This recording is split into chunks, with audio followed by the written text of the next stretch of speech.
Welcome back all dear student, आपका स्वागत है मेरी अनंता कोचिंग क्लासेस में। अपन चैप्टर 5th शुरू करने वाले हैं। रिवीजन करवा रही हूँ वापस यूनिट 5 का रिवीजन अपन देख रहे हैं। तो अपना जो यूनिट 5 है वो है आवर्त तत्वों का आवर्त वर्गीकरण। तत्वों का आवर्त वर्गीकरण,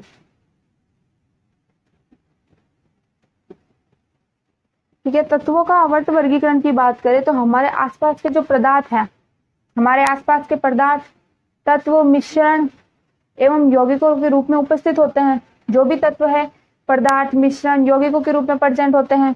और आज तक 114 तत्वों की खोज की हुई है। कितने? 114 तत्वों की खोज हो चुकी है। 114 तत्वों का पता चल चुका है अब तक। और तत्वों के वर्गीकरण के आधार पर उन्हें व्यवस्थित किया गया है। तत्वों के गुण धर्मों के आधार पर उनका वर्गीकरण किया गया, उनको व्यवस्थित किया गया है। किसके आधार पर? तत्वों के गुण धर्मों के आधार पर, ठीक है। तत्वों के गुण धर्मों के आधार पर धातुओं में, अधातुओं में, उप धातुओं में उनको अलग अलग डिवाइड किया गया है, ठीक है। अब देखो एक डॉबेरॉय नाम का एक वैज्ञानिक था। ऐसे तो बहुत से वैज्ञानिक है, कुछ सक्सेस हुए कुछ नहीं भी हुए। किसी का रूल सक्सेस हुआ बट किसी का सफल हुआ, किसी का नहीं हुआ, कोई असफल रह गया। तो अपन बढ़ेंगे। पहला अपन देखो वैज्ञानिक के बारे में पढ़ते हैं, डॉबेरॉय नामक एक वैज्ञानिक आया था जिसने अपना रूल दिया था। क्या नाम था उसका? डॉबेरॉय का त्रिक नियम। उसने अपना एक नियम निकाला था, डॉबेरॉय का त्रिक नियम। तो डॉबेरॉय का त्रिक नियम इसने क्या बताया? इसने बताया 1817 के अंदर, 1817 के अंदर इसने अपना नियम दिया था। कब दिया था? सन 1817 में डॉबेरॉय आया था। जब कब? सन 1817 के अंदर इसने अपना नियम दिया था। इसने क्या बताया था कि समान गुणधर्मों वाले तत्वों को व्यवस्थित करने का नियम प्रयुक्त किया था। इसने समान गुणधर्म वाले तत्वों को व्यवस्थित किया था। इसने क्या किया था? समान गुणधर्म वाले तत्वों को व्यवस्थित किया था। और उसने 3-3 के समूह बनाए। कितने? 3-3 के समूह बनाए। इसने 3-3 के समूह के जोड़े बनाए। 1817 के अंदर इस वैज्ञानिक ने अपना नियम दिया, डॉबेरॉय का त्रिक नियम। त्रिक का मतलब 3। तो इसने क्या किया? तत्वों के गुणधर्मों के आधार पर इसने तत्वों के 3-3 के जोड़े बनाए, 3-3 के ग्रुप बनाए, 3-3 तत्वों का समूह बना के इसने रूल दिया। अब देखना क्या हुआ था। इस नियम के अनुसार परमाणु द्रव्यमान जो बीच का परमाणु द्रव्यमान, इसने क्या नियम दिया था कि मान लो ये ए बी सी, इसने 3 तत्वों का ग्रुप बनाया, ठीक है। मान लो 3 तत्वों का ग्रुप बनाया। तो इसने क्या नियम दिया? इसका रूल क्या था कि जो बीच वाले तत्व का परमाणु द्रव्यमान है, किसका? बीच वाले तत्व का परमाणु द्रव्यमान अन्य 2 परमाणु द्रव्यमानों का औसत होता है। बीच वाले तत्व का परमाणु द्रव्यमान अन्य 2 तत्वों के परमाणु द्रव्यमानों का औसत होता है। ये इसका त्रिक नियम था, डॉबेरॉय का त्रिक नियम, ठीक है। अब देखो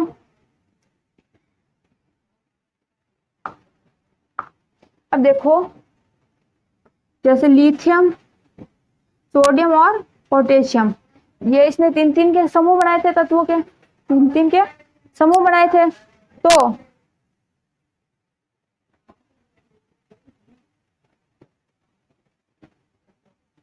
तो इसने क्या बताया कि बीच वाले जो तत्व है, सोडियम का जो परमाणु द्रव्यमान है, अन्य 2 परमाणु तत्वों के परमाणु द्रव्यमानों का कितना होता है?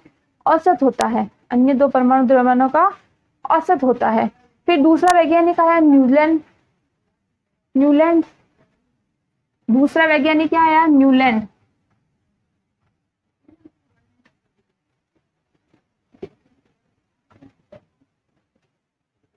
फिर दूसरा वैज्ञानिक आया न्यूलैंड, उसने भी अपना नियम दिया।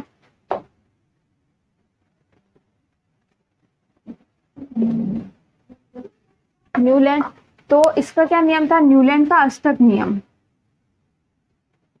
न्यूलैंड का अष्टक नियम।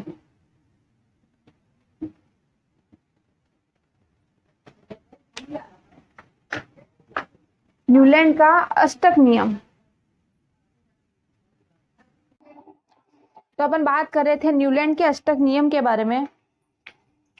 तो न्यूलैंड का जो अष्टक नियम है, न्यूलैंड ने अष्टक नियम कब दिया था? 1865 के अंदर दिया। डोबेरोंत्री के आने के बाद सेकंड जो वैज्ञानिक आया वो आया न्यूलैंड, जिसने अपने 1865 के अंदर अपना नियम दिया था। इसने ये बताया था कि प्रत्येक तत्व का परमाणु द्रव्यमान प्रत्येक आने वाले 8वें तत्व के साथ मैच होता है, समानता दर्शाता है, मैच खाता है। मतलब कि जो पहला तत्व होगा वो प्रत्येक 8वें तत्व के साथ समानता दर्शाएगा। यह नियम उसने दिया था, लेकिन यह नियम कहाँ तक लागू हुआ? सिर्फ कैल्शियम तक ही लागू हुआ। यह रूल कहाँ तक लागू हुआ था? सिर्फ कैल्शियम तक ही लागू हुआ। कैल्शियम के बाद यह रूल लागू नहीं हुआ, इस नियम लागू नहीं हुआ, इसलिए इसका नियम क्या हो गया? असफल हुआ। किस रीजन की वजह से? कि इसने जो बताया वह नियम सिर्फ कैल्शियम तक लागू हुआ, उसके बाद यह रूल लागू नहीं हो पाया। तो यह सिद्धांत हल्के तत्वों पर ही लागू होता है। जो न्यूलैंड ने जो अपना अष्टक नियम दिया था वह हल्के तत्वों पर ही लागू हुआ, कैल्शियम तक ही लागू हुआ। प्लस इस सिद्धांत के अनुसार, इस वैज्ञानिक के अनुसार कितने तत्व थे? 56 तत्व। कितने थे? 56 तत्व थे। और भविष्य में कोई भी नया तत्व नहीं मिलेगा, न्यूलैंड ने बताया था, लेकिन भविष्य में नए तत्वों की खोज हो गई। 56 तत्व के बाद भी नए तत्वों की खोज हुई। तो न्यूलैंड का जो अष्टक नियम था वह इस वजह से क्या हुआ? असफल रह गया। उसके बाद आया मेंडेलिफ, जिसने अपनी आवर्त सारणी दी थी। अगर मेंडेलिफ के बारे में अपन बात करें, उसके बाद आया मेंडेलिफ। तो मेंडेलिफ ने क्या बताया? कि वैसा नहीं होता।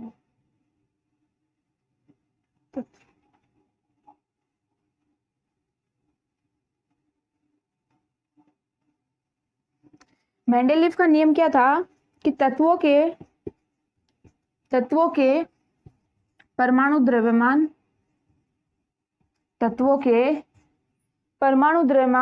उनके आवर्ती फलन होते हैं। तो मेंडेलिफ ने क्या बताया कि किसी जो आवर्त सारणी के अंदर जितने भी तत्व है उन तत्वों का परमाणु द्रव्यमान उनके आवर्ती फलन होते हैं। यह मेंडेलिफ का रूल था, मेंडेलिफ ने यह नियम दिया था। प्लस मेंडेलिफ ने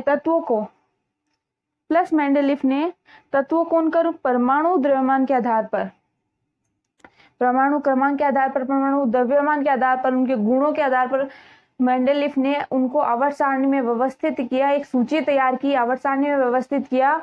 और मेंडेलिफ ने 2 मुख्य भाग भी दिए। जो आवर्त सारणी उसने तैयार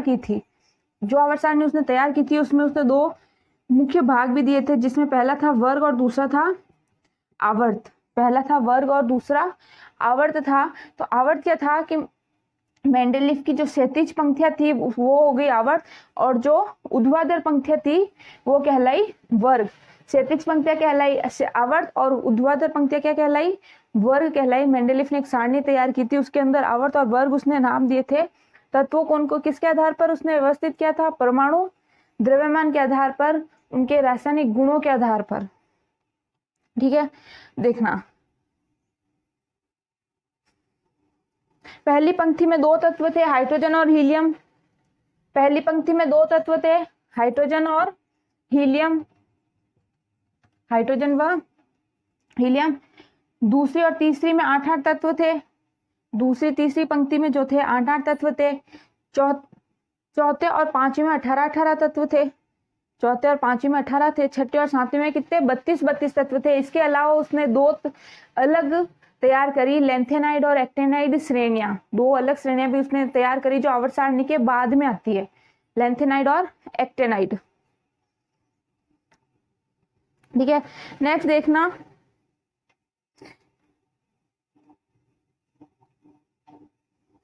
मेंडेलिफ की आवर्त सारणी की उपयोगिता की बात करें मेंडेलिफ ने जो आवर्त सारणी दी थी उसके क्या क्या यूज थे, उसके क्या क्या उपयोग थे?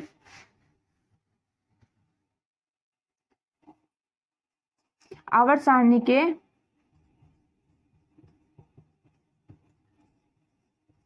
उपयोगिता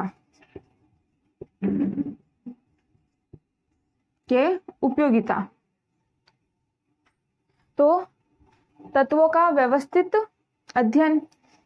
तो मेंडेलिफ की आवर्त सारणी की क्या उपयोगिता थी कि तत्वों को व्यवस्थित रखा गया, तत्वों को व्यवस्थित रखा गया, मतलब उनका व्यवस्थित रखा गया तभी अपन उनका अध्ययन इजीली कर सके। तो मेंडेलिफ की आवर्त सारणी का क्या यूज था कि अपन उनको तत्वों को व्यवस्थित रखा गया, उनका इजीली यूज किया गया। प्लस दूसरा क्या था, तत्वों के गुणों को इजीली अपन अध्ययन कर सके। दूसरा यूज क्या था कि उसने तत्वों को व्यवस्थित किया तो अपन इजीली उनके गुणों के बारे में जान सकते हैं, उनके गुणों की जानकारी ले सकते हैं, उनके गुणों के बारे में अपन अध्ययन कर सकते हैं। तीसरा कि मेंडेलिफ की आवर्त सारणी में नए तत्वों को अलग रखा गया, पुराने तत्वों को अलग रखा गया। जो समान गुणधर्म वाले तत्व थे उनको साथ में रखा गया, अलग अलग गुणधर्म थे उन तत्वों को अलग रखा गया। तो अलग अलग तत्वों के बारे में अपन इजीली अध्ययन कर सकते हैं। जो नए तत्वों की खोज होगी उनको कहाँ रखना चाहिए। तो आवर्त सारणी के अंदर उसने सभी तत्वों के लिए ब्लॉक बना रखे थे। तो नए जो तत्व खोज होने वाली थी उन तत्वों के लिए भी उसने जगह छोड़ रखी थी। तो अपन मेंडेलिफ की आवर्त सारणी के द्वारा अपन नए तत्वों को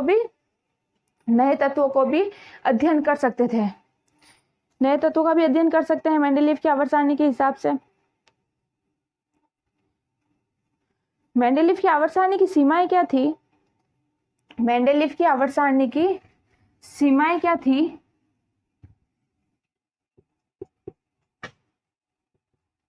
आवर्त सारणी की सीमाएं, तो पहला था कि हाइड्रोजन को स्थान, मेंडेलिफ ने हाइड्रोजन को स्थान नहीं दिया। मेंडेलिफ ने हाइड्रोजन का कोई निश्चित स्थान नहीं था किसकी, मेंडेलिफ की आवर्त सारणी के अंदर। तो इसकी पहली कमी क्या रह गई कि यहाँ मेंडेलिफ अपनी आवर्त सारणी के अंदर हाइड्रोजन को निश्चित स्थान नहीं दे सका, मतलब दुर्बल और यूरेनिक तत्वों का स्थान इसने क्या किया, जो यूरेनिक तत्व थे उनको इसने निश्चित स्थान नहीं दे पाया। उनका परमाणु भार के आधार पर, परमाणु संख्या के आधार पर, परमाणु द्रव्यमान के आधार पर यूरेनिक तत्वों को वह निश्चित स्थान नहीं दे सका। तीसरी कमी उसकी क्या रह गई कि उसने उत्कृष्ट गैसें, जो अक्रिय गैसें थी उसके लिए मेंडेलिफ को ने स्थान नहीं दिया। किसको? अक्रिय गैसों को। अक्रिय गैसों को मेंडेलिफ ने स्थान नहीं दिया, उसको निश्चित स्थान नहीं दे पाया अपनी आवर्त सारणी के अंदर। ये उसकी तीसरी कमी थी। पहली कमी क्या थी कि हाइड्रोजन को निश्चित स्थान नहीं मिला। दूसरी कमी क्या थी कि यूरेनिक तत्वों को उसने सही व्यवस्थित नहीं रखा, स्थान नहीं दिया। तीसरी कमी क्या थी, उत्कृष्ट गैसों या अक्रिय गैसों के लिए उसने स्थान नहीं छोड़ा। और चौथी कमी क्या थी कि समस्थानिकों को स्थान नहीं मिला।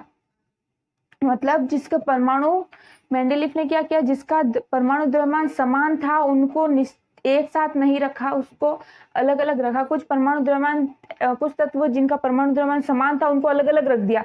जिनका परमाणु द्रव्यमान समान था उनको तो अलग अलग रख दिया, और जिनका अलग अलग था उनको एक साथ रख दिया।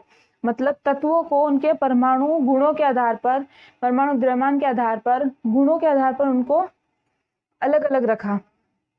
तो उसने एक साथ समान गुण वाले तत्वों को एक साथ नहीं रखा और असमान गुण वाले तत्वों को उसने एक साथ रख दिया। ये उसकी मेन कमी थी कि जो समान गुणधर्म वाले तत्व थे उसको अलग अलग ब्लॉक में रख दिया। ठीक है। आवर्त सारणी के अंदर समस्थानिकों का भी स्थान नहीं मिला उसको। आवर्त सारणी में समस्थानिकों को भी स्थान नहीं मिला। ये भी उसकी कमी थी कि इसने समस्थानिकों को स्थान नहीं दिया। नेक्स्ट देखना आधुनिक आवर्त सारणी।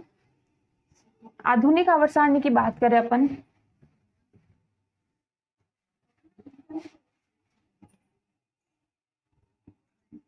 आधुनिक आवर्त सारणी की बात करें, हेनरी मोजले ने आधुनिक आवर्त सारणी किसने दी? हेनरी मोजले ने दी। हेनरी मोजले ने आधुनिक आवर्त सारणी किसने दी थी? हेनरी मोजले ने दी थी, प्लस 1913 में। कब दी थी? 1913 के अंदर। 1913 में हेनरी मोजले ने एक मेंडलीफ की जो आवर्त सारणी थी उसमें सुधार किया, सुधार करके एक नई आवर्त सारणी दी जिसको नाम दिया गया आधुनिक आवर्त सारणी। तो हेनरी मोजले ने क्या किया, जो आधुनिक जो मेंडलीफ की आवर्त सारणी थी, जो मेंडलीफ की आवर्त सारणी थी उसमें जो कमियां रह गई थी, उसमें जो कमी रह गई थी उन कमियों को सुधार कर उसने एक नई सारणी बनाई। उस सारणी को क्या कहा गया? आधुनिक आवर्त सारणी। किसने दी थी? आधुनिक आवर्त सारणी किसने दी थी? हेनरी मोजले ने। आधुनिक आवर्त सारणी किसने दी थी? हेनरी मोजले ने। हेनरी मोजले ने। उसने क्या किया? जो मेंडलीफ की आवर्त सारणी की कमियां थी उसको उसने सही करा, व्यवस्थित करा। जो समान गुणधर्म वाले असमान गुणधर्म वाले तत्व थे उनको अलग अलग रखा, जो समान गुणधर्म वाले तत्व थे उनको साथ में रखा। समान गुणधर्म वाले तत्वों को साथ में रखा, असमान गुणधर्म वाले तत्वों को उसने अलग अलग किया। उसने जो कमी रह गई थी उन कमियों को दूर किया। ठीक है, तो आधुनिक आवर्त सारणी के अंदर वर्ग कितने थे? वर्ग कितने थे? 18। और आवर्त कितने हैं? 7। 7 उस आधुनिक आवर्त सारणी के अंदर 7 आवर्त थे और 18 वर्ग थे। वर्ग 18 थे। ठीक है, अब देखना कि रासायन इसका नियम क्या था? आधुनिक आवर्त सारणी का रूल, आधुनिक आवर्त सारणी का रूल, नियम।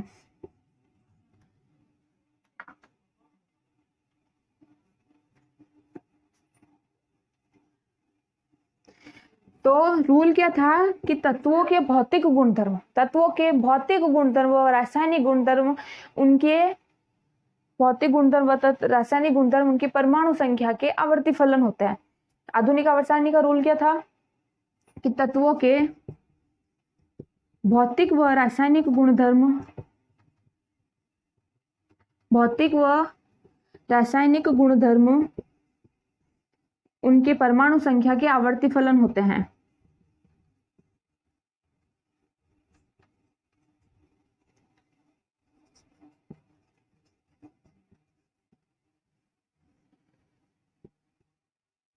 आवर्ती फलन होते हैं। ये किसका था? आधुनिक आवर्त सारणी का रूल था कि तत्वों को उनके भौतिक और रासायनिक गुणधर्म उनके परमाणु संख्या के आवर्ती फलन थे। अब देखो इसकी उपयोगिता।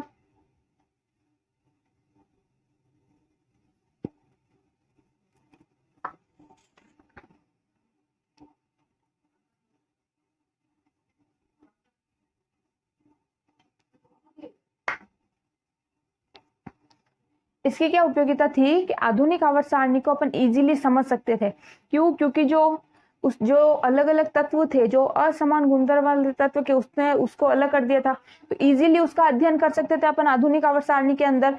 पहली उसकी जो उपयोगिता थी वो क्या थी कि अपन इजीली उसको समझ सकते थे, इजीली आवर्त सारणी का अध्ययन किया जा सकता था।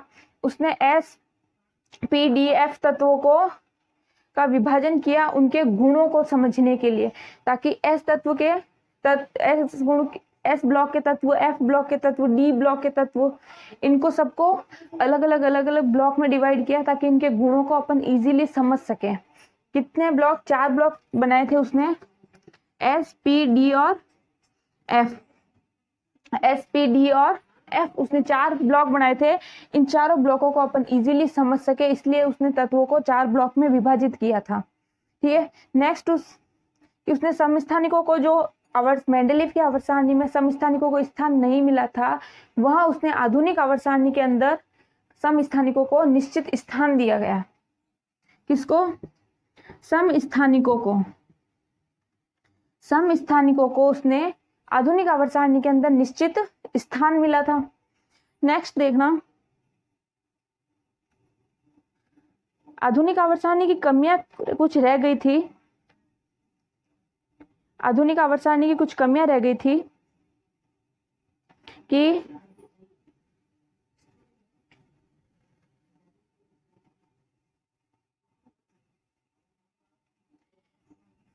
कमियां क्या थी इसकी इसकी कमी ये थी कि इसको भी हाइड्रोजन को निश्चित स्थान नहीं मिला। इसकी कमी क्या थी?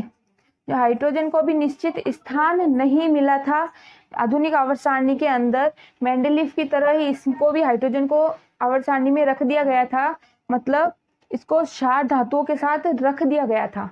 हाइड्रोजन को क्षार धातुओं के साथ रख दिया गया था, निश्चित स्थान हाइड्रोजन को नहीं दिया गया। दूसरी कि इसने क्या लैंथेनाइड एक्टेनाइड आवर्त सारणी के मुख्य एक ढांचे में रखा। जो लैंथेनाइड और एक्टेनाइड आपने देखा होगा आवर्त सारणी के नीचे की तरफ दो अलग से श्रेणियां बनी हुई है, लैंथेनाइड की और एक्टेनाइड की। तो उसने क्या किया कि लैंथेनाइड और एक्टेनाइड श्रेणियों को आवर्त सारणी से पृथक रखा। इसकी दूसरी कमी क्या थी कि जो लैंथेनाइड और एक्टेनाइड जो श्रेणियां थी,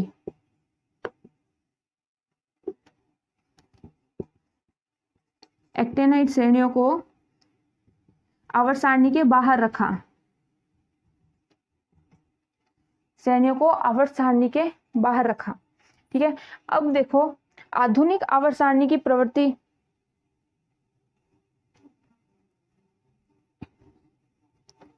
आधुनिक आवर्त सारणी की प्रवृत्ति की बात करें तो अपन देखते हैं संयोजकता। संयोजकता क्या होती है? संयोजकता क्या होती है? किसी भी तत्व की संयोजकता उसके परमाणु के बाह्यतम कोश में उपस्थित इलेक्ट्रॉनों की संख्या। मतलब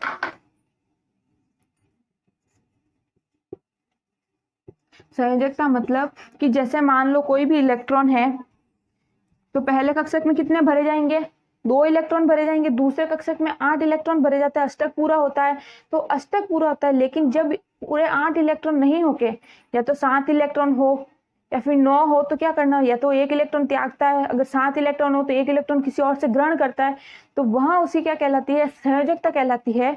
मतलब किसी भी तत्व के बाह्यतम कोश में, बाह्यतम कोश के अंदर प्रेजेंट इलेक्ट्रॉन की संख्या क्या कहलाती है? उसकी संयोजकता कहलाती है।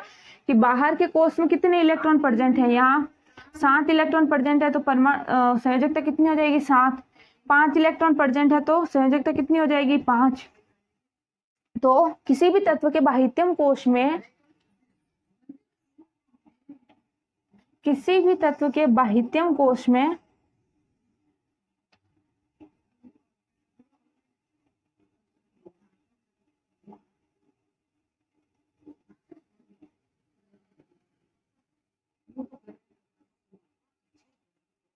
बाह्यतम कोश में संयोजकता। ठीक है, आवर्त सारणी में बाएं से दाएं संयोजकता। अब देखो आवर्त सारणी के अंदर बात करें, आवर्त सारणी में बात करें तो आवर्त सारणी में बाएं से दाएं जाने पर आवर्त सारणी के अंदर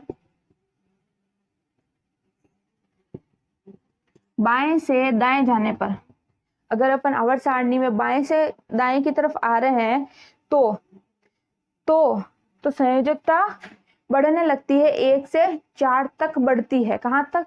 1 से 4 तक।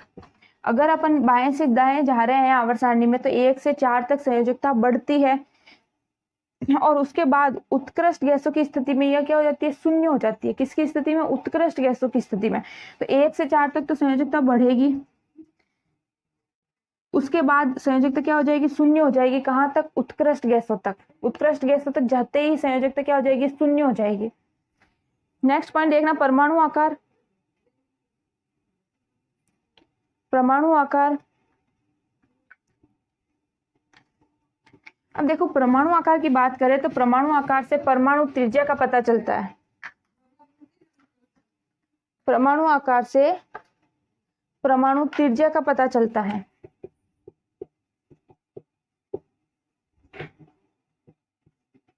परमाणु आकार से परमाणु त्रिज्या का पता चलता है कि जैसे परमाणु आकार बढ़ेगा,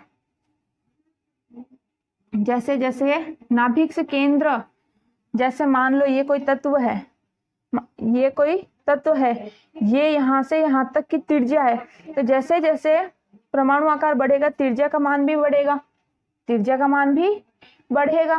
मतलब नाभिक के केंद्र से इलेक्ट्रॉन के बाह्यतम कोश के बीच की दूरी क्या कहलाती है? क्या कहलाती है? परमाणु त्रिज्या। क्या कहलाती है? परमाणु त्रिज्या। ये अपना हो गया नाभिक। नाभिक से बाह्यतम कोश, ये जो बाह्यतम कोश है यहां तक के बीच की दूरी क्या कहलाती है? त्रिज्या कहलाती है, परमाणु त्रिज्या कहलाती है।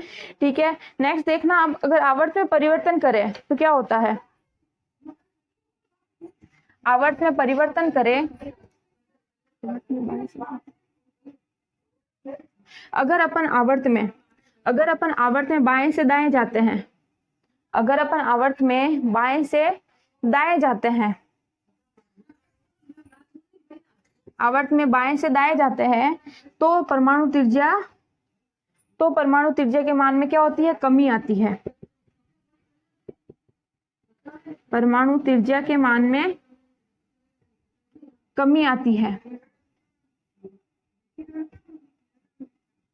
कमी आती है कब? जब अपन किसी आवर्त में बाएं से दाएं जा रहे हैं तब उसके त्रिज्या के, उसके मान में क्या होती है?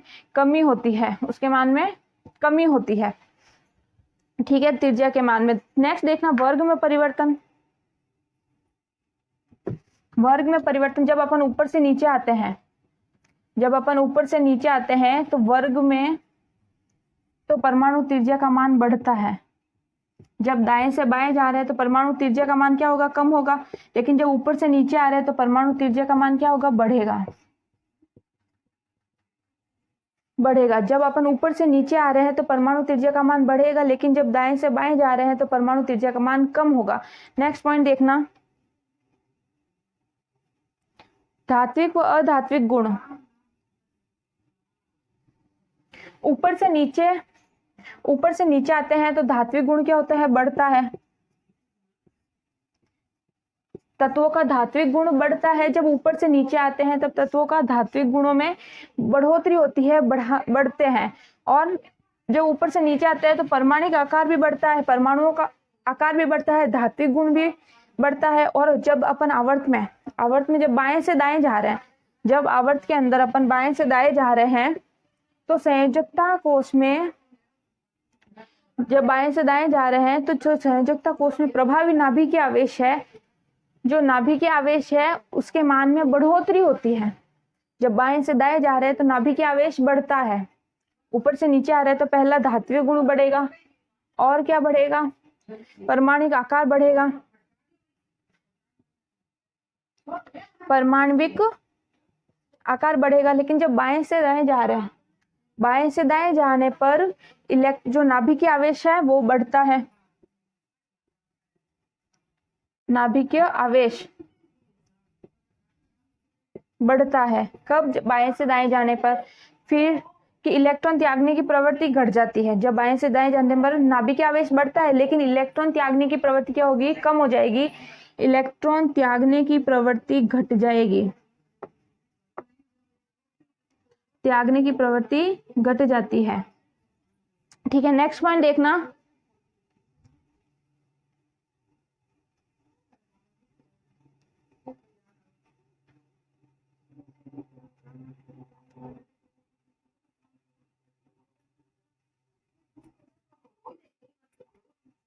मतलब एक उप धातु की बात करें अपन, उप धातु क्या होती है? जिसमें धातु और अधातु दोनों के गुण पाए जाते हैं।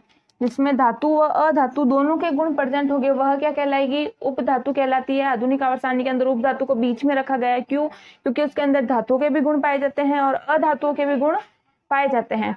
तो यहाँ अपनी क्लास खत्म होती है। 5th चैप्टर पूरा रिवीजन मैंने क्लियर करवाया है, एक पॉइंट टू पॉइंट मैंने बताया है। इससे बाहर आपका क्वेश्चन कहीं नहीं जाएगा। इसमें भी कोई डाउट रह जाता है तो मुझे वापस कमेंट में मैसेज कर देना, मेरी इंस्टाग्राम आईडी के ऊपर मैसेज कर देना। और इसकी फुल वीडियो लिंक अपने डिस्क्रिप्शन में मैंने डाल रखी है, आप इसकी फुल वीडियो ही देख सकते हो। अगर इसमें कोई डाउट है या इसमें कोई कुछ पॉइंट है जो आपको नहीं समझ में आ रहा है तो मेरी फुल वीडियो में जाके देख लेना, इजीली समझ में आ जाएगा। अपना 5th चैप्टर कंप्लीट होता है। नेक्स्ट मिलते हैं नेक्स्ट क्लास में। मेरे चैनल को लाइक कर दो, सब्सक्राइब कर दो, शेयर कर दो।